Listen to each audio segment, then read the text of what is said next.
এক নম্বরে ফেলে দেওয়ার পরে তখন বাম্পারের মাথায় দেখবে অটোমেটিক সামনের চাকাটা উঠে যাবে। তো সামনের চাকাটা অটোমেটিক উঠে যাওয়ার পরে যেই সামনের চাকাটা উঠে যাবে তখন পেছনের চাকাটা যে মুহূর্তে উঠতে যাবে তখন তোমাকে ক্লাচটা এরকম হাফ ছাড়তে হবে, অ্যাক্সিলারেটরটা হাফ করতে হবে, দেখবে বাম্পারটা অটোমেটিক পার হয়ে যাবে। যতটা ছাড়তে চাইছে ক্লাচটা ততটা ছেড়ে দেবে এবং অ্যাক্সিলারেটরটা কিন্তু ততটাই প্রেস করতে হবে। তো hey guys, welcome back to my channel basic car tips চ্যানেলে তোমাদের জানাই স্বাগত। গাইজ আজকের ভিডিওতে নতুন টপিক হচ্ছে গাইজ, যারা নতুন গাড়ি চালা শিখছো বা কিছুটা চালা শিখেছো তারা গাড়িটাকে বাইরে নিয়ে যাচ্ছ, বাইরে নিয়ে যাওয়ার সময় হয়তো রাস্তায় কোথাও বাম্পার, তো বাম্পার পার করবে কিভাবে, বাম্পার পার করার জন্য যে পুরো টিপস, কিভাবে ক্লাচটা ছাড়বে, কিভাবে ব্রেকটা করবে, কিভাবে অ্যাক্সিলারেটরটা প্রেস করবে, পুরো ডিটেলস আজকের ভিডিওয়ে আমি তোমাদের দেখাচ্ছি। একদম প্র্যাকটিক্যালি আমি গাড়িটা চালিয়ে বাম্পার পার করে এবং ক্লাচ ব্রেক অ্যাক্সিলারেটর কিভাবে ইউজ করছি পুরো ডিটেলস তোমাদের আজকের ভিডিওতে আমি বলছি। তো ভিডিওটা লাস্ট অবধি ওয়াচ করো, স্কিপ না করে। যদি ভিডিওটা ভালো লাগে তো একটা লাইক করে চ্যানেলটা সাবস্ক্রাইব করে নাও,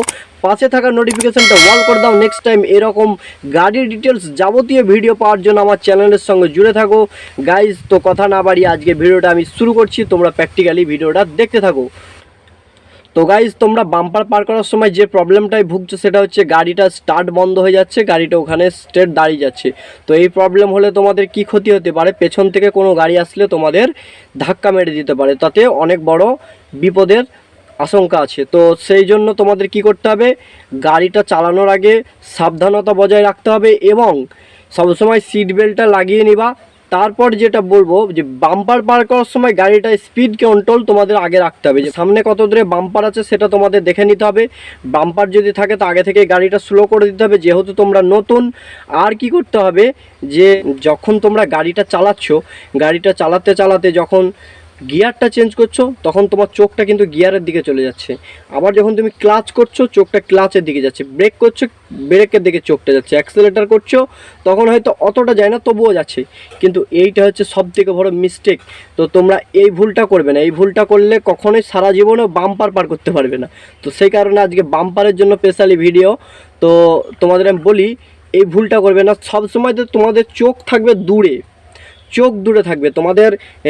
তোমাদের ক্লাচ ব্রেক অ্যাক্সিলারেটর এগুলো যদি দেখতে বা বুঝতে প্রবলেম হয় তো তোমাদের বারবার প্র্যাকটিস করতে হবে, গাড়ির মধ্যে বসে থেকে এগুলো বারবার প্র্যাকটিস করতে হবে, কোন দিকে ক্লাচ আছে, কোন দিকে ব্রেক আছে, কোনখানে অ্যাক্সিলারেটর আছে, পাটাকে একদম অ্যাডজাস্ট করিয়ে নিতে হবে, তবেই তোমরা রাস্তার মধ্যে গাড়ি নিয়ে বের হও এবং বাম্পার পার করা শেখো। তাছাড়া কিন্তু এগুলো প্র্যাকটিস না হলে বাম্পার পার করতে যেন তাদের বিপদ ঘটে যেতে পারে।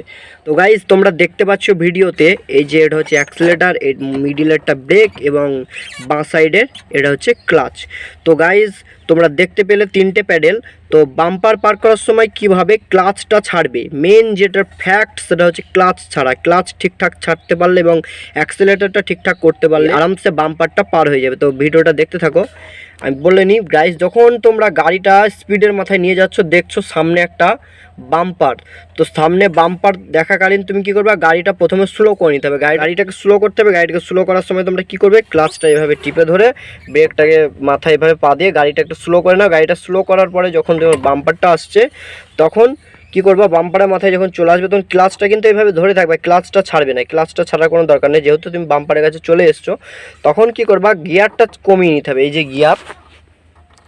যে গিয়ারটাকে এভাবে এক নম্বরে ফেলে দিতে হবে। এক নম্বরে ফেলে দেওয়ার পরে আবারও এখানে দেখো, এক নম্বরে ফেলে দেওয়ার পরে তখন বাম্পারের মাথায় দেখো অটোমেটিক সামনের চাকাটা উঠে যাবে। তো সামনের চাকাটা অটোমেটিক উঠে যাওয়ার পরে যেই সামনের চাকাটা উঠে যাবে তখন পেছনের চাকাটা যে মুহূর্তে উঠতে যাবে তখন তোমাকে ক্লাচটা এরকম হাফ ছাড়তে হবে, অ্যাক্সিলারেটরটা হাফ করতে হবে, দেখবে বাম্পারটা অটোমেটিক পার হয়ে যাবে। যতটা ছাড়তে চাইছে ক্লাচটা ততটা ছেড়ে দেবে এবং অ্যাক্সিলারেটরটা কিন্তু ততটাই প্রেস করতে হবে, এই যে অ্যাক্সিলারেটর প্রেস করছি ততটাই প্রেস করতে হবে, তবেই কিন্তু তোমার গাড়িটা যাবে।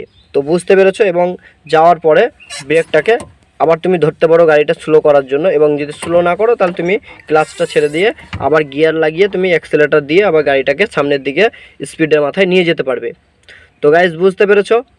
আর পুরো আমি দেখাচ্ছি আমি কিভাবে পার করছি, পুরো আমার ভিডিওটা তোমরা ফলো করো। আমি বলে দিলাম, মুখে যতটা বলার বুঝিয়ে দিলাম, তোমরা এবার আমারটা ফলো করো, তাহলে কিন্তু বুঝতে পারবে যে হ্যাঁ আমি কিভাবে পার করলাম বাম্পারটা।